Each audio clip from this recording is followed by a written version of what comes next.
서울 강서구 등촌동의 한 왕복 6차로 방향 지시등을 켜고 달리는 검은색 승용차 바로 뒤쪽으로 갑자기 SUV 한 대가 전속력으로 달려오더니 도로변 아파트 담장을 들이받습니다. 사고 충격으로 가드레일은 물론 가로수까지 부서져 도로에 나뒹굽니다.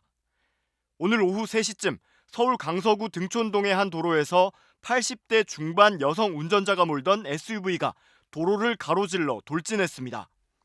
이 사고로 SUV 운전자가 다쳐 병원에 옮겨졌고 도로 가드레일과 가로수, 아파트 담장이 파손되는 등 피해가 났습니다. 사고를 낸 SUV는 100m가량 떨어진 골목에서 좌회전을 하던 중 직진하는 차량을 뒤에서 들이받은 후 대로를 향해 질주해 건너편 아파트 담장에 부딪힌 뒤에야 멈춰섰습니다. 경찰은 이 운전자가 첫 번째 사고 직후 가속 페달을 브레이크 페달로 착각해 돌진을 시작한 것으로 보고 정확한 사고 경위를 파악하고 있습니다. 고령 운전자들이 내는 교통사고가 부쩍 많아졌습니다. 그러자 경찰청은 내후년부터 조건부 운전면허제라는 걸 도입하기로 했습니다. 운전 능력에 따라 조건부로 면허를 준다는 건데 어떻게 달라질지 김정우 기자가 집중 취재했습니다. 지난달 13일 서울 등촌동의 왕복 6차선 도로. 흰색 SUV 차량이 갑자기 중간 분리대를 뚫고 전속력으로 달려와 담장을 들이받습니다. 80대 중반의 운전자가 가속 페달과 브레이크 페달을 헷갈린 겁니다. 일주일 전에는 서울 물레동에서 68살 운전자가 몰던 차량이 상가로 돌진해 차에 타고 있던 41살 여성과 1살 아기가 숨졌습니다. 도로를 달리던 차량이 인도를 덮치거나 은행 안으로 차가 돌진해 들어오는 등 고령 운전자 사고는 끊이지 않고 있습니다. 쿵쾅쿵쾅 뛰었죠. 갑자기 까만 차가 문날 쾅 하고 왔으니까.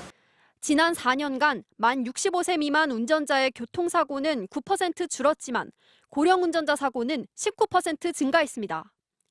현재 운전면허를 반납하는 고령자에게 10만 원짜리 교통카드를 주는 면허 반납제가 시행되고 있지만 참여율은 2% 안팎에 불과합니다. 결국 경찰청은 내후년부터 고령 운전자들에게 조건부 면허제를 도입하기로 했습니다. 충돌 위험 시 차가 자동으로 멈추는 긴급 제동 장치가 설치된 차량만 몰 수 있도록 하거나 야간 고속도로 운전 등을 제한하는 방안이 유력하게 검토되고 있습니다. 또 자체 개발한 가상 운전 프로그램으로 고령 운전자들의 운전 능력을 평가하기로 했습니다. 경찰이 개발 중인 영상입니다. 이렇게 VR을 통해 시나리오를 주고 운전 능력을 평가합니다. 무면허인 기자가 가상 운전을 해봤습니다. 정지선 위반, 인도 침범, 사고 발생. 감점 요소들이 세세하게 기록되더니 결국 탈락하고 말았습니다. VR 기반의 시뮬레이터를 통해 운전 능력을 세밀하게 진단하고 일정 수준을 충족하지 못할 경우 도로주행 등 실제 검증을 거쳐 고령 운전자들도 운전 능력 평가의 필요성에 대해선 대체로 공감하지만 이동권에 대한 구체적 대책 없이 심사만 엄격화하는 것에는 우려하고 있습니다. 아찔아찔한 순간은 있어요. 운전하면서도 날씨가 변한다거나 새벽에 나갈 때 감각이 좀 떨어질 때가 있어요. 터미널이 없어져가지고 평택 같은 데 갈 때도 1시간 하나뿐이 없어요. 그래서 어쩔 수 없이 운전하고 갑니다. 경찰은 올해 고령자들을 대상으로 한 16가지 가상 운전 상황을 만들어 참여자를 모집한 뒤 임상실험에 나설 예정입니다.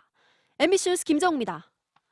내일부터 추석 연휴가 시작이 되면서 차량 이동도 급증할 텐데요. 사고 나지 않도록 안전운전 하셔야겠습니다. 요즘 특히나 고령 운전자 사고가 늘고 있죠. 특히 같은 고령 운전자라고 해도 70살 이상부터는 사고 위험이 명확하게 늘어난다는 조사 결과가 나왔습니다. 홍신영 기자가 전해드리겠습니다. 고속도로 2차선을 달리던 차량, 차선을 옮기다 옆차를 그대로 들이받더니 반대쪽으로 밀려 버스와 충돌합니다. 첫 충돌에 브레이크를 밟았다면 2차 충돌은 막을 수도 있었던 이 사고. 가해 운전자는 75세였습니다. 2차 역시 속도를 줄이지 못한 채 앞차를 그대로 들이받습니다. 이 여파로 차들이 잇따라 부딪혀 모두 7대가 부서지고 16명이 다쳤습니다. 역시 가해 운전자는 고령자로 74세였습니다. 지난 5년간 비고령 운전자가 낸 교통사고는 10% 가까이 줄어든 반면 고령 운전자 사고는 20%가량 늘었습니다. 치사율도 훨씬 높았습니다. 다만 고령 운전자가 전부 같은 위험도를 보이진 않았습니다. 나이를 5살 단위로 나눈 교통사고 위험도 분석에서 명확하게 차이가 나기 시작한 건 70세, 상승폭이 커진 건 80세부터였습니다. 여기에 퇴행성 근시나 치매처럼 운전 능력에 영향을 미치는 병의 발병률은 70세 전후 증가했고 80세 이상은 가진 질환 외에 다른 병이 추가로 생기는 데 걸리는 기간이 반으로 줄었습니다. 80세 이상이 결국은 교통사고에서는 초고위험군에 속하고 있습니다. 80세를 먼저 타겟팅을 좀 하고 그다음 75세, 70세 이렇게 이제 단계적으로 나가자라는 부분이고요. 연구소는 면허갱신 시 안전교육을 의무적으로 받아야 하는 대상의 나이를 현행 75세에서 70세로 낮추고 80세 이상 운전자의 면허갱신 주기를 단축하는 등 연령대별 대책이 필요하다고 강조했습니다. MBC 뉴스 홍신영입니다.